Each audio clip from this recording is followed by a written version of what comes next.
This channel does not promote any violent, harmful, or illegal activities. All content provided by this channel is meant for an education purpose only.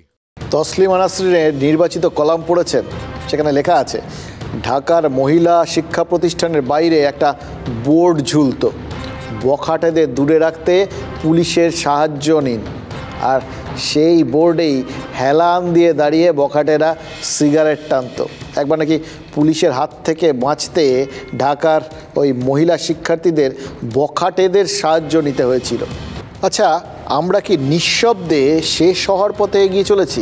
মানে যাকে আমরা বলি silent death, যেগুলো চুপিসারে এমন damage করে দেয় গোটা সিস্টেমটাকে, যখন জানানো যায় তখন আর ড্যামেজ রিপেয়ার করা সম্ভব হয় না, সারানোটা সম্ভব হয় না। এই ধরুন ডায়াবেটিস যেরকম সহজে বোঝা যায় না, কিন্তু একটা সময় যখন দেখা যায় যে ব্যবস্থা নিতে হচ্ছে, কিন্তু ততক্ষণে যা ক্ষতি হওয়ার হয়ে গেছে।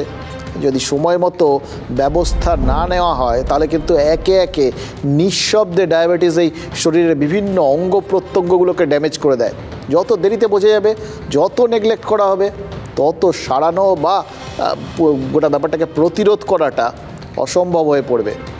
স্বকীয়তা বা নিজস্বতাকে অগ্রাহ্য করাও তো এই ডায়াবেটিসের মতোই, তাই না? ধীরে ধীরে অর্গ্যান ফেইলিওর করে দেওয়ার মতোই।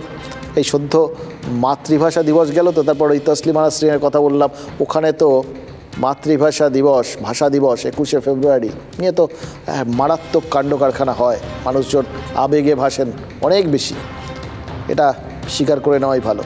দেখুন, নানাবিধ উতাস, আক্ষেপ এসব নিয়ে আমরা কিন্তু ফের একদিনের জন্য বিচলিত হয়েছি। আমাদের এখানেও সোশ্যাল মিডিয়ায় ঝড় তুলেছি, ভাষার বিশুদ্ধতা নিয়ে হঠাৎ করে বিশুদ্ধবাদী হয়ে উঠেছি, হঠাৎ করে বিশেষ দিনে ঘোষণা করছি we are proud to be Bengali, বা উই আর প্রাউড বেঙ্গলি।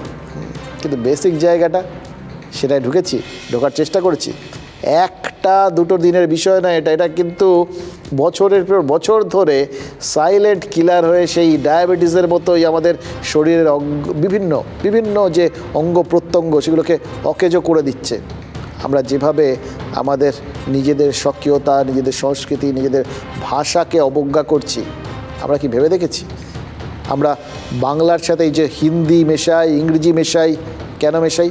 এসব নিয়ে গলা ফাটানো আমরা তো রেগুলার বেসিসে করি। একটা জিনিস ভুলে গেছি, জানেন তো, ভাষাটা কমিউনিকেশনের মাধ্যম, যোগাযোগের মাধ্যম। ভাষা একটা বহমান স্রোত। আত্মীকরণটাই ভাষার সবথেকে বড় বৈশিষ্ট্য। বহু শব্দ যুগে যুগে যত বেশি ভাষায় প্রবেশ করেছে, ভাষাও কিন্তু ততই সমৃদ্ধ হয়েছে। ফলে বাংলার যে স্বাভাবিক বিবর্তন বাংলা ভাষার, সেটা নিয়ে মাথা ঘামানোর বদলে বরঞ্চ সেই জায়গাটা নিয়ে মাথা ঘামানোটা উচিত, যেটা গোড়ার জায়গা, অনেক বেশি গুরুত্বপূর্ণ। আমরা কজন জানি, কজন মাথা ঘামাই যে একে একে বাংলা ভাষার সরকারি স্কুলগুলো সব বন্ধ হয়ে যাচ্ছে।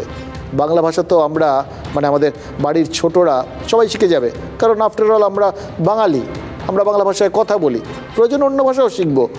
কিন্তু যেটাকে সত্যিকারের শেখা বলে, সেই জায়গাটা তো শুরু হয় স্কুলে।